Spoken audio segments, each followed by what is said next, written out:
Paul liked to use Melchizedek priesthood as a presider over the prayer services. Well, in this day and age, that's not always possible. There is ministry to be brought by people of the Aaronic priesthood too. I remember these prayer services, the young people would get there early, and we would always sit in the first couple of rows.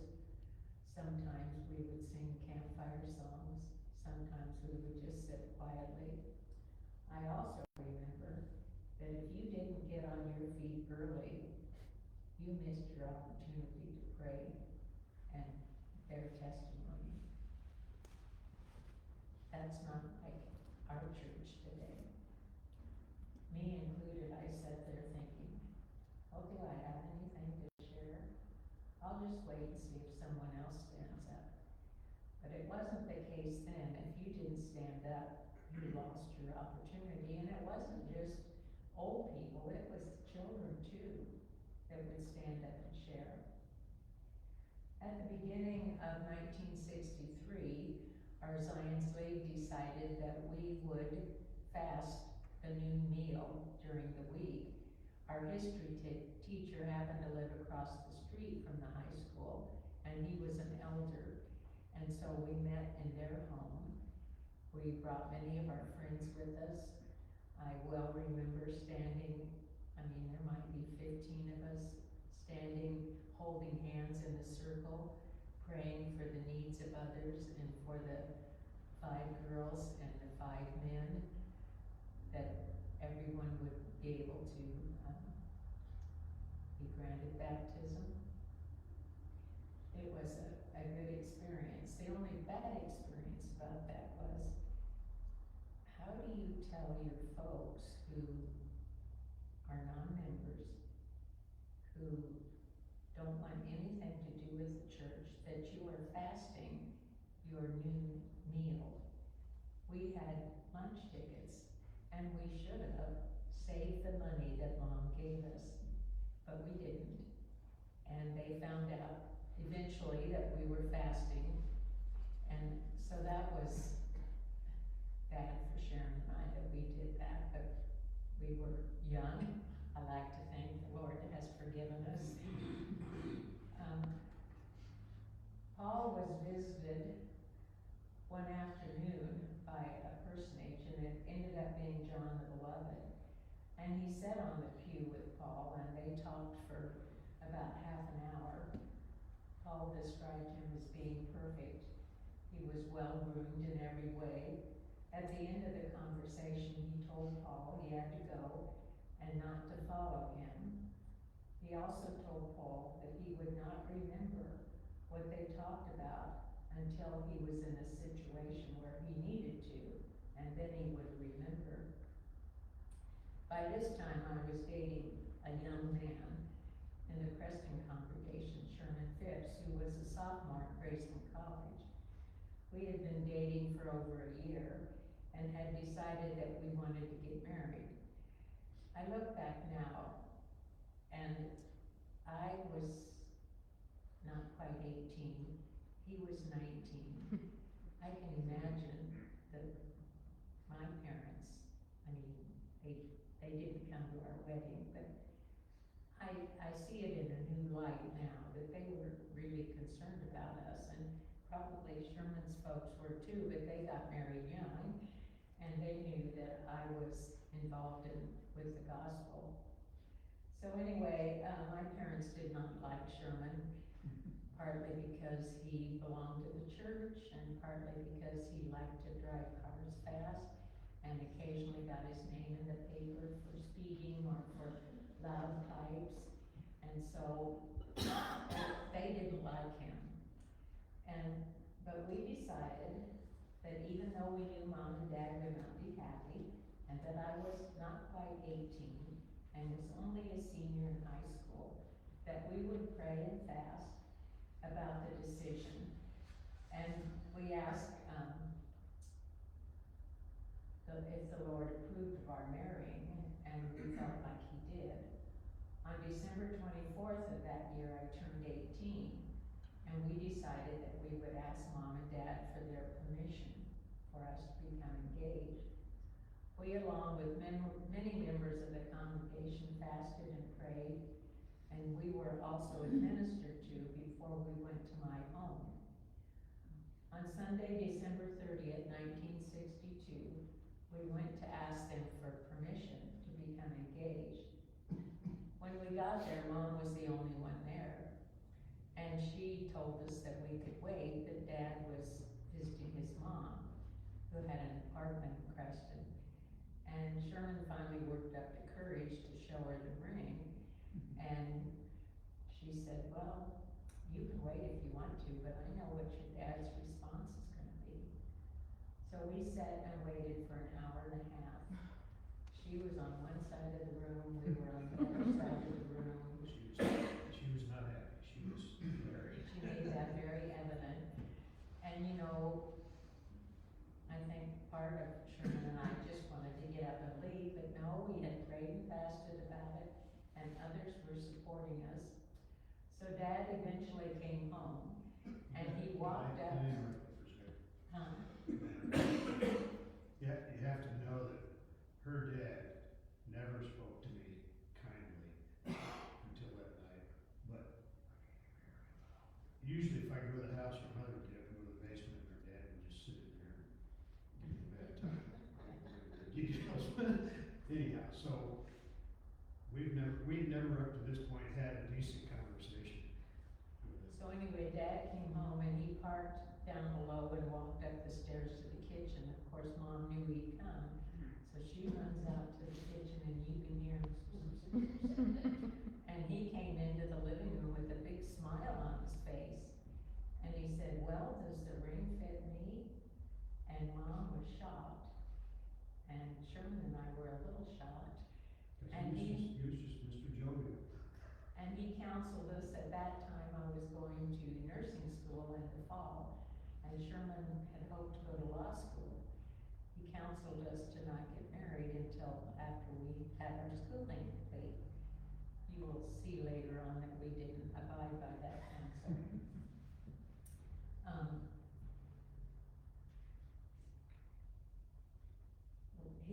We were told that the reason that Dad agreed was because John the Beloved had ridden with him and had softened his heart. And that's, I'd like to read,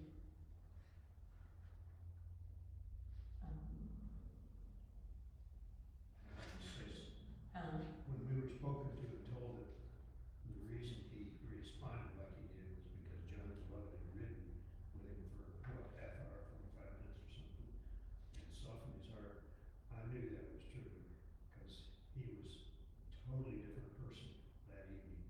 And then after that, he went back to being like he'd been before. That evening, he was just Mr. Nice Guy, and it was pretty amazing. He basically said, you know, you guys gotta make up your own decision and do what you wanna do. but that was a Sunday night. The next Wednesday night, we found out that John the Beloved had been with our congregation the past 6 months. And John the Beloved shared, I was in your services 7 times on Wednesday evenings and 1 sacrament service. I was here on July 4th, and I brought the angels Lehi and Nephi, sons of Helaman, with me, and allowed them to minister to you. I have been here also with Peter and James 2 different times, and that was made known to some of the priesthood of your congregation. I have heard your prayers and your testimonies as they have ascended to your heavenly Father, and want you to know that they were pleasing to him. I have spoken to you twice before, once through the gift of wisdom, once through the gift of discernment. And even though I stand before you tonight in the person of my brother, and you cannot see me, yet you can feel my presence and know that I am here. I am your brother. You are my sisters and brothers. I have been called to minister to those who are righteous and follow the commandments of God in these the last days. Many of you have not followed the commandments commandments as the Father would have you do. But because of fasting and prayer and obedience to the financial law and the word of wisdom on the part of many of you present here tonight, the Heavenly Father has granted me permission to speak to you before I take my leave. One day I talked with Jesus, my brother, while in the flesh, and asked permission to remain on earth and minister to the people, especially in the last days. And that was granted unto me by Jesus the Christ. I am not a physical body, neither am I a spiritual body, but I am in a special spiritual condition, which is not known to man, but known only to God.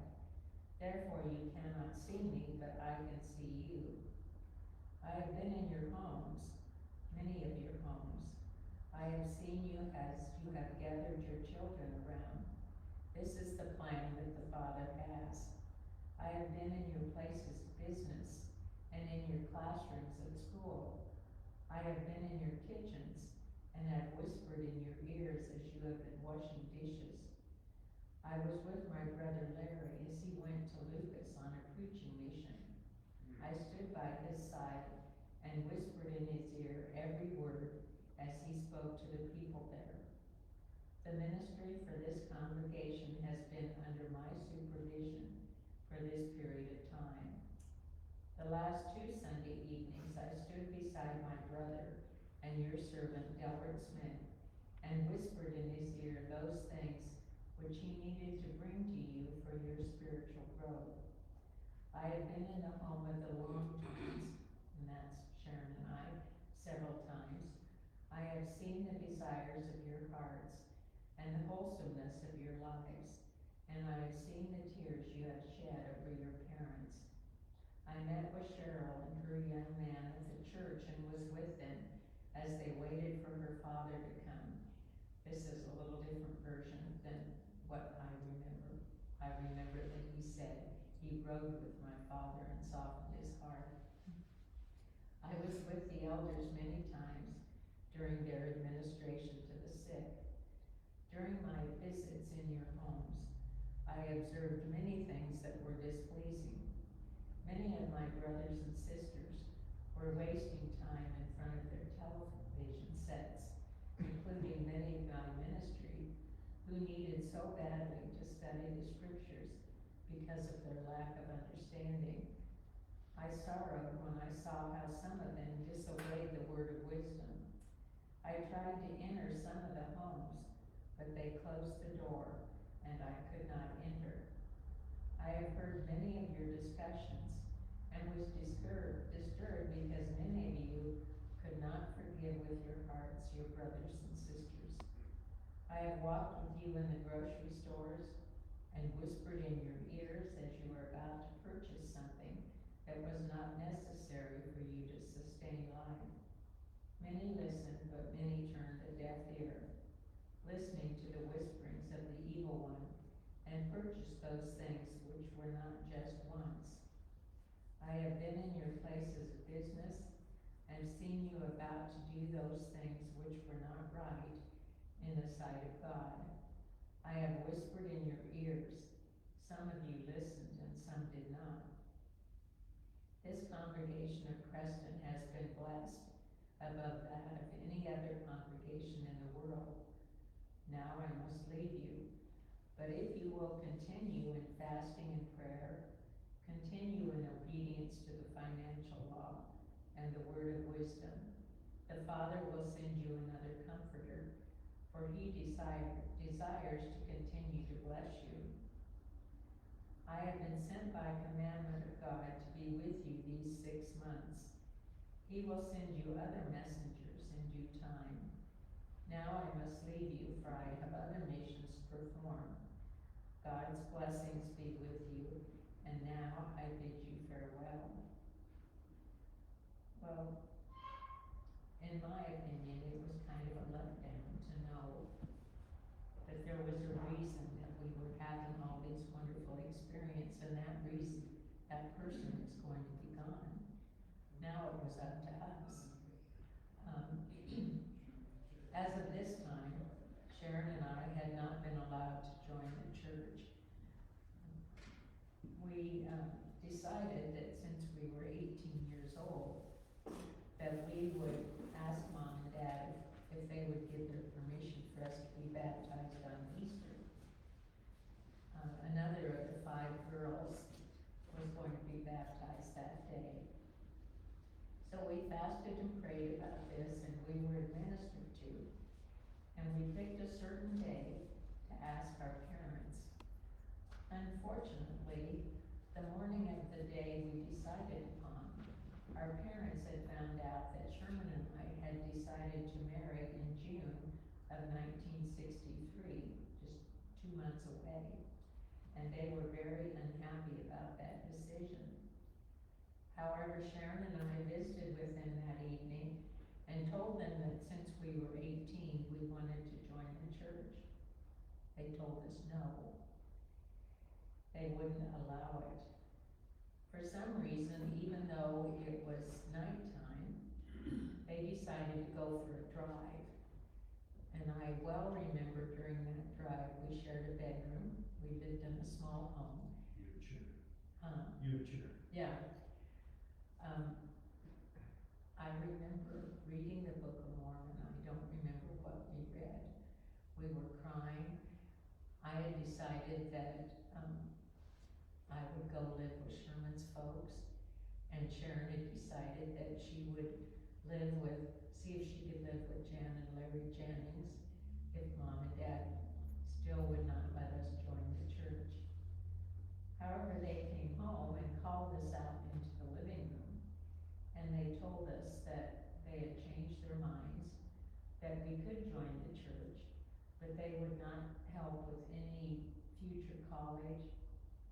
When we were born, during wartime, they had taken out a small insurance policy, which amounted to $400 for each of us. So they said they would give us that, they would pay for our high school graduation, but then they were finished. So on Easter Sunday, we were baptized, and then a week later, we were confirmed. But by the end of that next year, all 5 of the girls had been baptized. Mom and Dad continued to be very unhappy with us for joining the church and with me for deciding to get married. They informed me that they wouldn't come to the wedding, and they didn't. Sharon and I, as siblings do in the past, would argue and fuss with each other, but from the time we were baptized on, we decided we needed to stop that, and we needed to put on a good show for Mom and Dad that we had been changed and that the Lord meant something to us.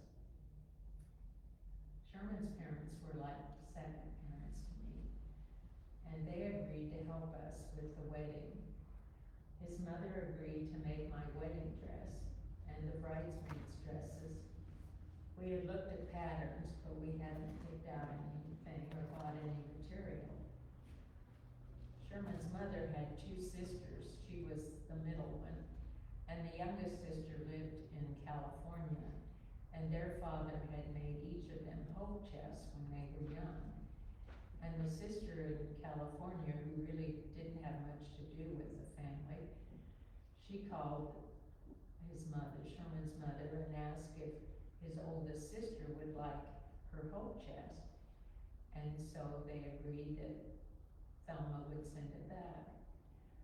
So it came in the mail, and when Mother opened the hope chest, there was a wedding dress in there. And she called me up, and I went over there, and it fit me perfectly. Thelma never remembers putting the wedding dress in there. So we felt like the Lord blessed us and provided a wedding dress for us. There was a woman in the congregation that made wedding cakes, and she agreed to make my wedding cake if we would provide the materials for it. That was her gift.